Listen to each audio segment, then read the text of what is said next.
MP bateekateeka okwekalakaasa e Uganda against sanctions. Ate bateekateeka n'okukola okwekalakaasa e Bungereza. Kati mutunuulire nnyo bannayuganda abanaabaamu. Olunaku lwe babakkiriza gwe basaba ne mukimanya nti bataddeyo okwekalakaasa. Nammwe mwenna mugende eyo muwanike ebipande ebyebaza ki Bungereza. Olunaku lwe baneekalakaasa kuba baba balina okweyitamu awo. Nammwe mugende eyo nga mwebaza nga mukutte ebipande ebyebaza Bungereza. Era mugambe ne Museveni naye bamuteeko sanctions mmwe temukayana. Bwe basaba ne babakkiriza okugendayo mwenna mugende eyo mukole akatogo awantu awo. Mukole akatogo awo nga mwebaza. Wulira. Naye mmwe bannange ne bannange Mukama ono Katonda mulungi. Aba abasajja baseggona balina emikutu egy'enjawulo egya WhatsApp. Abaana bagenzeeyo nga babanja Kabaka. Bannange baseggona bagambye abaana tebaddamu okuteekako ekintu eky'ebyobufuzi kyonna eky'ebyobufuzi ku platform ezo.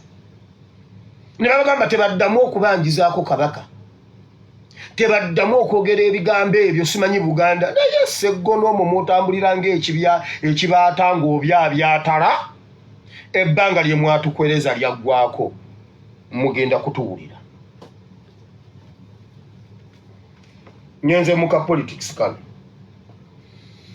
Ow'ekitiibwa ennyo pulezidenti w'eggwanga omulungi omulonde. Your Excellency, kuba kati nkugamba nga wooli. Your Excellency, kubanga enugundi eno message yiyo. Your Excellency Robert Kyagulanyi Ssentamu, Tata Subi Bawa Babi, Tata Shadrack. Nkusaba ekintu kino otuyambe buyambi. Ababaka baffe bave mu paramenti.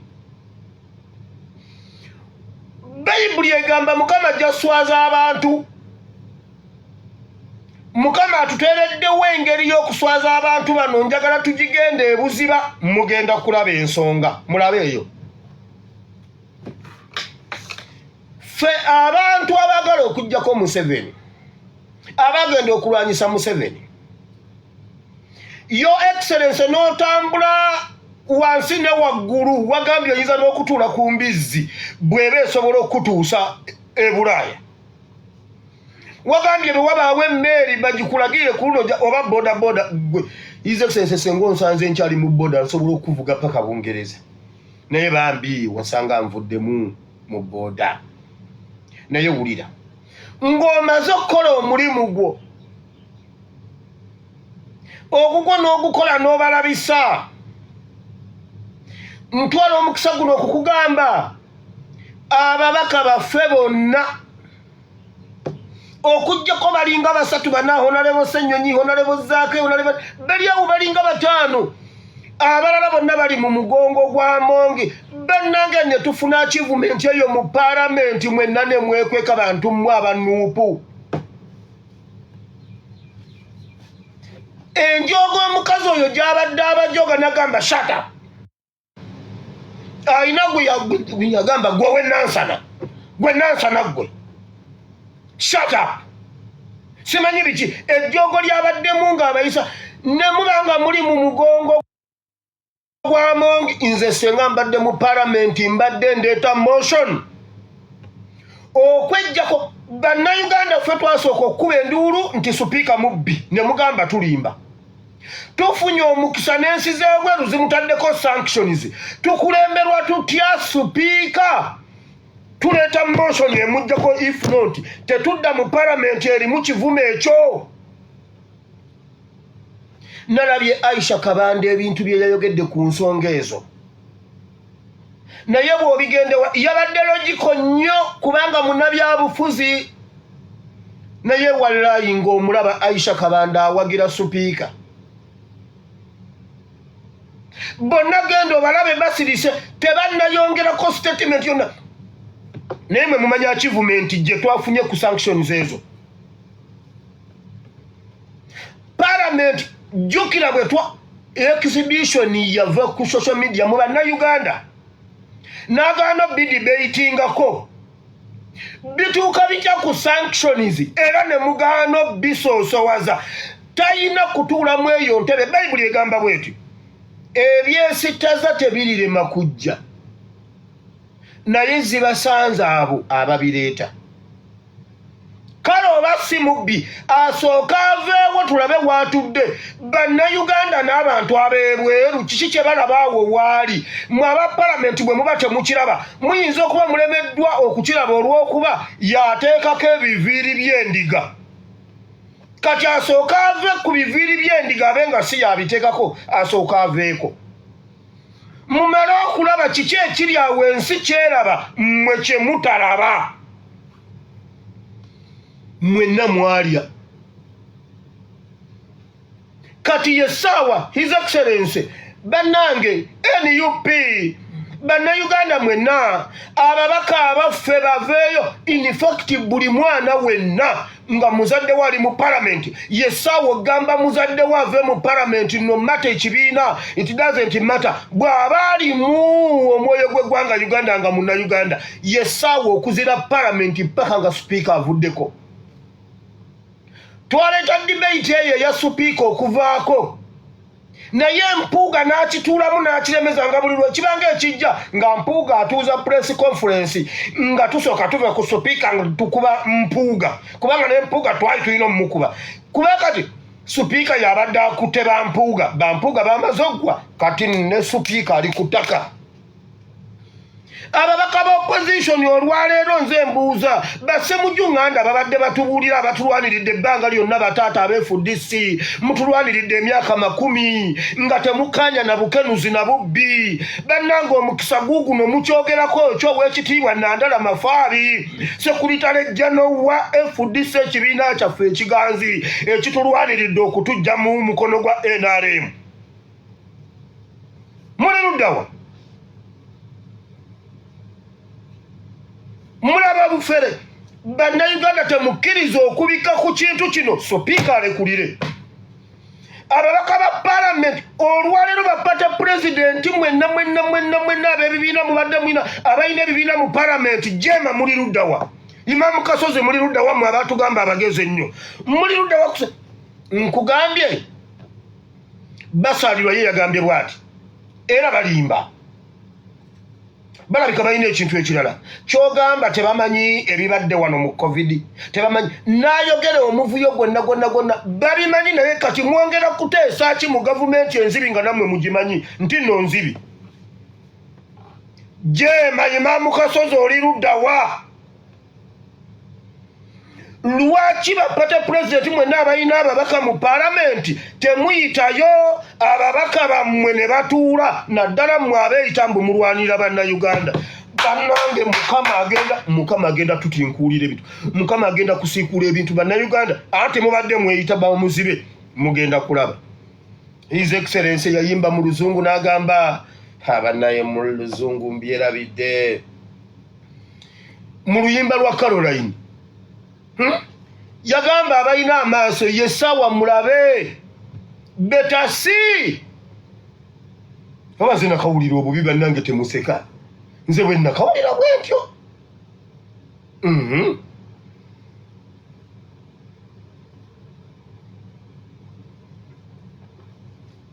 Temugeza ne munsekerera. Wulira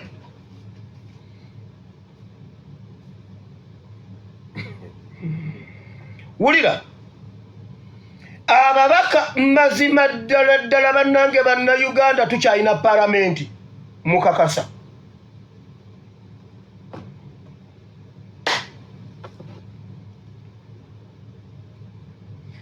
Supiika n'atugamba yakera ku makya n'asanga amabaati mu sitoowa ye. N'okola otya? Gwe wali whistleblower w'amabaati? Gwe wali whistleblower w'amabaati? Supiika gwe wali whistleblower w'amabaati? Abantu abaali ba whistleblower bagenda kugula mabaati Embaale ne basanga amabaati agaliko Kalamojja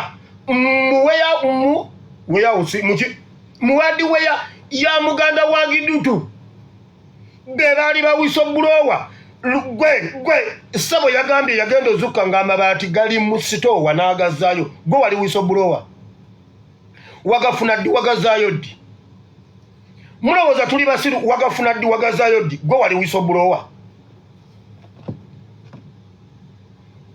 namusanga ndeeba ali mu nsapaala yagamba omunene amwambye eki bannaye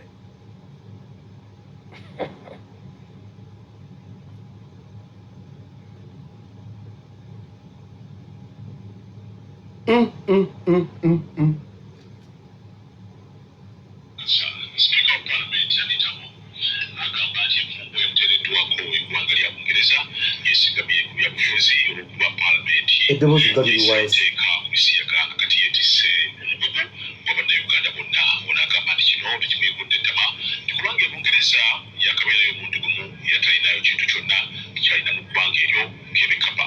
Bino bibadde mu lutalo lwa Parliament olunaku olwaleero. Olwokubiri lwa wiiki eno gavumenti y'Obungereza yayise ekiwandiiko nga kiteeka envumbo ku sipiika wa Paalamenti Anita Among ssaako n'abaali baminisita b'ensonga z'ekalamoja babiri Mary Goretti Kituttu ne Agnes Nanduttu. Obuzibu bwava ku bigambibwa nti beezibika amabaati g'abantu b'e Karamoja.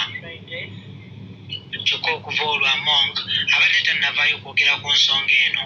Mu lutuula lwa Paalamenti olwaleero ono abulidde ababaka nti ensonga eno tenaba kumutukako mu butongole era ng'ebigambo naye abirabira mu mawulire. By now you must be aware that the UK government through a media communication, and I'm saying media communication, dated 30th April 2024, reportedly imposed some sanctions on myself and two former ministers. Among agamba nti Bungereza gye bamugaana okugenda talinayo kaki. The sanction led to travel ban and freeze of assets. I am told I have so many assets in UK and a lot of accounts in UK. Unfortunately, I've only been in UK once. I don't even have a postcard in UK. Ono agamba nti bamulanga byabufuzi olw'okuyisa etteeka ku bisiyaga. And the Homosexuality Act, the law, is what is causing all this. This may not be the only panel. Another one will come. In the pretext of corruption, theft, all those kind of things will come. But we serve a living God. Agambye nti abawandiika alipoota ku ye ne Uganda bagezaako okusanyusa babavujjirira ensimbi naye nga ye tekimukosa. I'm now surprised why then you seem very bothered, because if you say you only care about a visa to Kenya, why do you seem very bothered and angry about this issue? I think it should not bother you. But what I'm also telling law, that's law. Don't even deceive yourself that I am hurt. Me, the Anita, I know. Me, to be hurt over those sanctions. Forget. Agamba nti weewaawo waliwo amabaati agateekebwa ku geeti y'essomero lye era nga bwe yakizuula nti g'e Karamoja gazzibwayo mangu ddala nga tewali amulagidde. Give the schools, government schools. Give the government schools the mabati. I came back. Owulidde obulimba wagazzaayo ng'ensi tennamanya oba wagazzaayo ensi etegedde gwe wali whistleblower. Gwe wazuula nti bagaleese wanoonyereza ani yagaleeta? Ani yagakuleetera? Mujjukira bwe nabagambye ekiwandiiko ennaku ezo ekyalimu ebintu ebingi muwulidde bwakikonyeemu nti nno ezo si ze sanction zokka nkimanyi wakyaliyo endala byonna baabibawa mu kiwandiiko kiri kye nabagamba. Kabe Museveni kyova olaba Museveni takyazunga naye luli ng'azunga ali gindi wuuno alinnya agenze gindi takyazunga biri mu kiwandiiko kye nabagamba. Kyova owulira ng'agambye size sanction zokka wakyaliyo endala zo nzisuubira ekiwandiiko kyamubuulira Museveni kyamubuulira gundi olwakino kuba abasajja bali informed buli kimu kyonna bakimanyi bwe baba nga bakuvunaana teeka eryo lwaki basaalirwa ye taliimu eyalireeta lwaki basaalirwa taliimu kuba teyabba mabaati era bw'ogamba mbunno njagala ombuulire Gidutu ne Nandutu kiki ekyamaanyi kye baakola mu kuyisa etteeka ly'ekisiyaga ebyo genda obibuulire Magogo omusiru siffe genda obibuulire Magogo omusiru eyalekawo abaana bato banne najja wasaggwe jjajjaawe obusiru obumujjudde ffe tuli bagezi kiki njagala ombuulire Nandutu kiki mpa ku ansadi Nandutu yateesa ki ku tteeka ly'ekisiyaga Gidutu yateesa ki ku tteeka ly'ekisiyaga balyoke bamuteeko sanctions naye mwenna ekibagatta mwenna muli babbi b'amabaati ate abalala gwe bagambye bw'oba ogenda ku 10 otandikira ku 10 ng'obala era otandikira ku emu 0 emu 2 awo ng'ogenda ku 10 n'abalala bajja mwe mulowooza tetulina magezi naye mbuuza bababaka baffe mukola ki mu bintu ebyo ebyekisiru wulira omu ku bantu abaaliwo ababbi abatendeka ababbi abaliwo mu biseera bino omukyala yali MP ate nga minisita bamuyita Kabakumba Masiko yatuuzizza olukungana n'agamba bannange ffe twabba mu mulembe gwaffe naye ate omulembe guno mubbi omubbi watuuka okukkiriza nti ate bano babbi kkiriza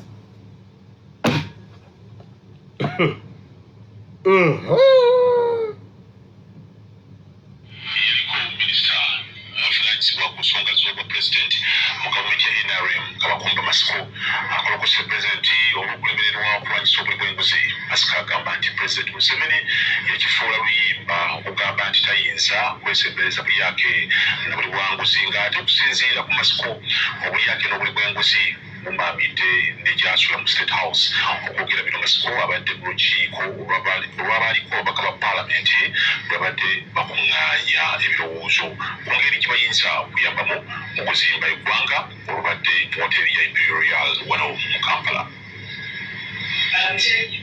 Every time I hit a good score, I call somebody's name, and you know what's different. That's why I'm not saying it. Oyo gwe mulaba mu biseera bye yali mubbi naye akkiriza nti bannange ate bano babba oyo yabba emirongo yasumulula Radio Uganda yasumulula emirongooti gya Radio Uganda oyo gwolaba yabba ebintu mu Radio Uganda nabba ne byatagenda kukozesa oyo we yabeera mu ministry nga bw'aba afuluma waakiri afuluma n'akaveera k'akasasiro w'omu ministry naye nga tafuluma nga talina kyatutte yabba Radio Uganda n'agenda akola rediyo eyiye Bunyoro ne bamutuuza mu Kosasa ne gumusinga Abanyoro ne bagamba nammwe muli babbi lwaki owaffe gwe mukwata ekyamwe yawagamira lw'abantu gundi b'Ebunyoro ne bagamba nedda bannange nammwe mubba naye owaffe kano kabbyeko ye gwe mukwata awo ne baleeta example z'aba waliwo no headmaster w'ababbi yani Jimu Muwezi Michael Mukula abo babbi ne babagamba nga Michael Mukula kati bwe batandika ebyo Bunyoro ye yataasa oyo omuwala waabwe ne bagamba mumuleke omwana waffe mubbi naye era abadde abbira mu babbi bwoba wakanagenda bibuuzi Kosase ebiseera ebyo Kasyano Wadrisi ye yali akulira Kosase Kasyano Wadri nga funa bwati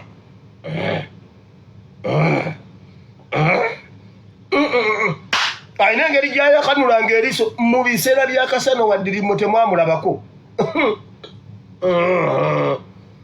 ng'abega emimwa nga Sseggona n'akanula eriiso okusinga ku Sseggona ate ye muddugavu ate mukambwe n'ogamba leero Kasano Wadiri agenda kundya. Kabakumba Masiko agambye talabangako babbi kusinga bano. Eno palamenti gye mulaba eyogera abaaliko bammemba ba palamenti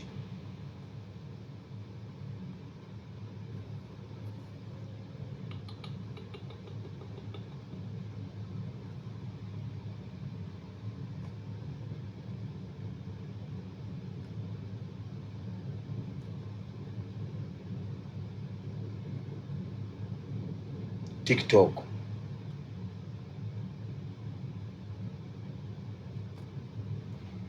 TikTok ebadde evuddeko naye ezzeeko. Wulira. Bano abaaliko ababaka ba palamenti. Abamu ku bo bano be bajjawo term limits. Abamu ku bo be bajjawo age limits. Wabula kati bizza bitusinikirako ebinnyo. Mbwe eggwanga lyonoonese simanyi biki naye nabo beewuunya palamenti eno mbwe ate eno yo ebbye okusinga zonna ezaali zibaddewo. Ekitegeeza abammemba abafu aba NUP be basinze okubba kubanga lwe bazze mu palamenti lwesinze okuba enzibi. Bannanga abaffe baveeyo tuwone ekivume ky'abantu bano. Otherwise NUP bwe tugenza ne tugenda n'ekivume kino okukyejjako temukuba ku simu yange. Njagala owulira abajjawo term limits ne age limits.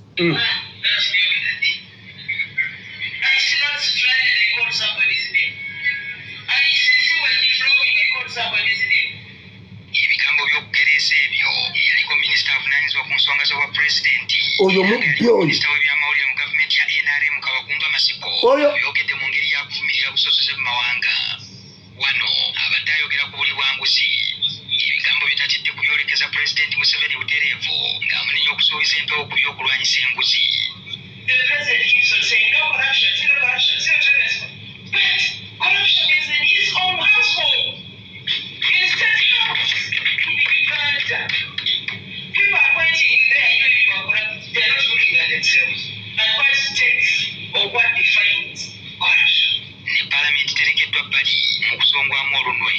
Wulira. Wulira.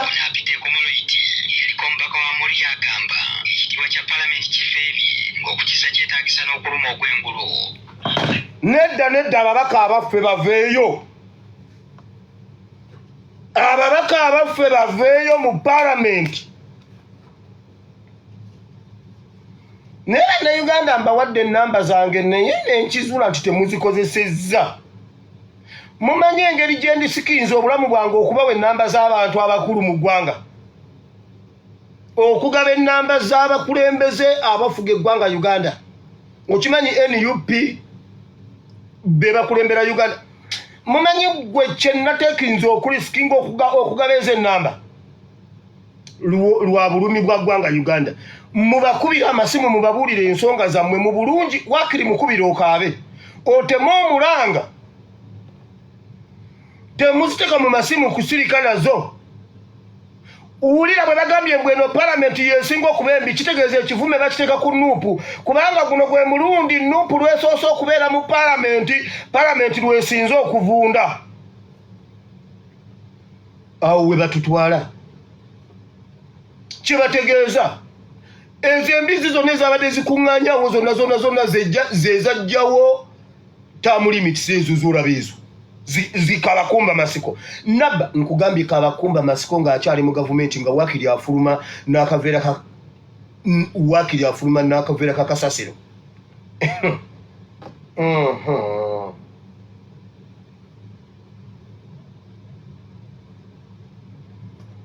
Yali mubbi naye agamba ate no palamenti nzibu. Wulira nkambiveeko ebyo. Museveni gavumenti yo baminisita ba Museveni mwenna muli basiru naye ne bannayuganda tuli basiru.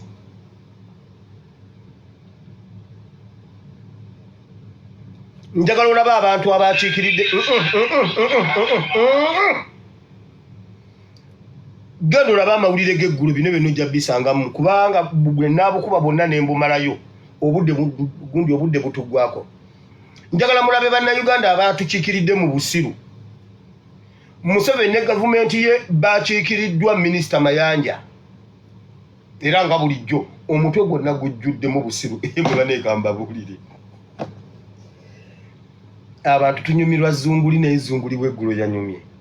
Omusajja yafa ne bamugolola ne bamunaza ne bamuteeka mu ddiiro. Omusajja yamaze okufa ate n'akomawo ng'atambula. Mune yamuzukuza namugamba goli wano naye wafudde. Naye n'atuuka ekiseera n'akkiriza nti ddemba naye Zunguli w'eggulo yabadde anzise. Ne wamawulira ebyo si bye ndimu. Museveni yatta institutions zonna ezikola ku bantu. Ezikola ku bulamu bw'abantu ne ku nsonga z'abantu. Ne yeefuula mbu ye solution ya buli problem. N'atulondera najja n'ataataaganya ettaka. Waliwo omuntu omwe yangambye n'agamba pasita okusinziira ku bwenkulaba mu gavumenti empya bakuwe obwa minisita bw'ettaka. Bannange ne bamala bampa obwa minisita bw'ettaka bannange banengenda okuba n'ebyapa. Mwenga mulibbye. Omu yangamba pasita njagala obeere minisita wa ethics and integrity. Omulagamba pasita njagala obeere minisita wa security. Naye bannange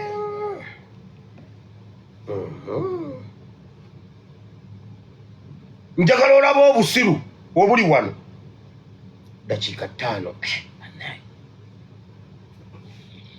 Minisita Bubenzi w'eby'ettaka Sam Mayanja azizza Faustin Tambala ku ttaka lye mu Rwengiri ku disitulikiti y'Ekyankwanzi. Kino kirinde ono okuba ku ttaka Davis Mugabi amanyiddwa ennyo nga Safari n'atuuka n'okumenya ennyumba ze yali yazimba mu kitundu kino. Minisita yalese eragidde Davis Mugabi okukwatibwa olw'okukozesa olukujjukujju n'ensi ettaka lino n'olukyamu. Katubirabe. Minisita Bubenzi w'eby'ettaka Sam Mayanja olunaku lw'eggulo abadde Kyankwanzi okusala engoye ku Ndolindo ku ttaka eriko enkayana wakati wa Davis Mugabi ne Faustin Tabaala. Ettaka lino eriko square manya wabadde lyabadde lyangu kutuukako oluvannyuma Davis Mugabi ng'eyita nnayiri ettaka okuteeka abaserikale obutakkiriza muntu yenna kuyingira. Kuno kusala okuba nti RDC wa disitulikiti y'Ekyankwanzi Sharon Nankunda naye kulumiza nti alina bukugu bumala okusobozesa olukiiko olw'okutuula ne minisita okulambula ettaka eriko Endolindo.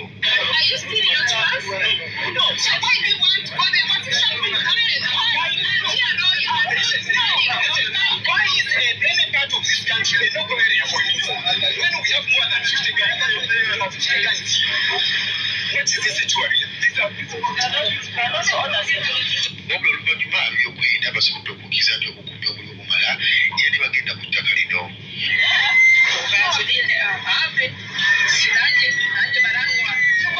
Minisita Mayanja yalambuziddwa ennyumba za Tabaala ezigambibwa okukonebwa Davis Mugabi ng'alumiriza nti yalina obwannannyini ku ttaka lino era minisita aliko ebikulu mu kkooti by'asomedde ekyo isombi. Ebbaluwa egamba nti amaze bagiyita return of warrant to give possession. N'agamba nti amaze okuwa ettaka lino okuliwa Besusse Bannannyonjo ne Namatuufu. Ekitegeeza kati be baliko okujjako kuno tekumanyiddwa gateeka. N'olwekyo njagala okulagira nasinza ku boodi eno sokulegeregasi bonnawo Francis Namatovu ne Besusse Bannannyonjo balina bisatu tuyuga wano gwesayidi erinda naye nga bonna banguza era nabasasula tebamangi era nabasasula endagaano ziraga nti bampadde ekyapa n'ekifo kyange bakimpadde naye emivuyo egyo gyalimu RDC nga girimu n'abasekurite bawano. Minisita ekirungi abalagidde omukadde bamukwasa ettaka y'omukadde ettaka alikwase neyakolaki neyaliguza baayagala kubanga bwe bajja kooti egamba ettaka lyabeesuze era Nanyonjo ate baalikwasamu mufere mulala. Oluvannyuma olukiiko olulala lwatudde eno lwewa Faustin Tabaala Jettimwe yasomedde minisita okunoonyereza okwakolebwa ku ttaka lino okuva eri poliisi y'ettaka. Ntambala bamugoba ku ttaka ng'ennaku z'omwezi 29 ogw'ekkumi. Ate Mugabi yabawadde endagaano eraga nti yakola nga luki nga lumu ogw'ekkumi. Ate nga bagamba nti balabyeko n'ebintu ebirala nga ne Mugabi yennyini Safari yeenyigira mu kumenya. Ekitegeeza ye yali mu kujja wano ng'amenya bamale bakole ki? Bamale bamukuze. Era kyekyabeerawo endagaano eyo kyeraga. So era ne bakomekereza nga bagamba nti okumenya amayumba ga Ntambala nodi finding zaabwe waziriko. Eriko kitegeeza nti ekintu ekyakolebwa kyali kimumenyi w'amateeka si kyekyo nkama. Ono minisita bwe yasinzidde naza Faustin Tabaala ku ttaka lye mbagirawo. Sinza kuyimirira wano nga minisita ng'akulidde poliisi y'okwotera yeefunyeko atiro ng'andabye kino omusajja ebintu bye babirede amateeka n'amala kwata poliisi okwata poliisi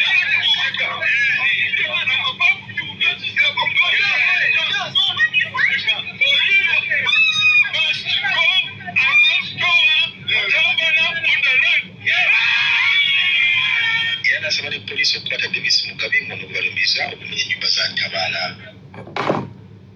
Olabye obusiru kati gwe bw'obalaba oyinza okugamba nti akoze era oyinza okulowooza nti naakola. Museveni yatta institutions ezenja zonna asigale nga ye yakola. Abantu abali mu mbeera bwe ziti mu Uganda bali ebitundu 98 ku buli 100.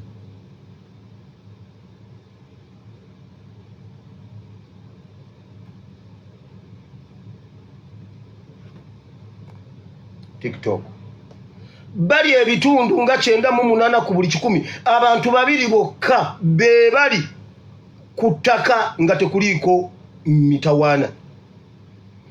Oyo omusajja anaatambula ddi buli muntu amutuukeko yeeyita Mwoyo Mutukuvu kubanga Mwoyo Mutukuvu ali wano wendi naawe wuuli waali. Ezo ensonga minisita zaali mu kusolovinga zisolovingibwa bataka ne bachairman ba LC1 kyekyo ekitulonza LC1 kakiiko ku buli kitundu kubaako abataka abazaalibwako kuliko abasenga ne mugula kati bo baba bamanyi kubanga chairman w'ekyalo ekyo ku ndagaano eyo kwali abataka b'endagaano ab'ekyalo ekyo kwebali be bamala ebintu ebyo. Naye minisita n'asitula omutwe ogulimu ebyenda n'agujja e Kampala n'agenda e Kyankwanzi bannayuganda ne bakuba engalo lengera embuuzi. Ekyo kikulaga institution enfu. Emisango gy'amataka gyatambuliranga gyasookanga ku bataka. Bwe giganda ku bataka ne gigenda ku LC1. LC1 bwe gugaana ne gugenda ku LC2. Teguyinza kutuukayo nga tebannazuula mazima. Bani abakola endagaano ezo? Eyayingirawo atya okubba ettaka. Ebyo bisolovingibwa mu mazima n'obwenkanya nga ne chairman w'LC3 tategedde. Omusango ogw'ettaka ogwagendanga ku LC3 muganda wange. Omusango gw'ettaka ogwagendanga mu civil court kyemugamba edda tewaabeerangawo nkayana za ttaka zaggwangawo zitya. Abataka b'oku byalo kuba baba bamanyi nti ekyo ekibanja kya mugenzi gumu.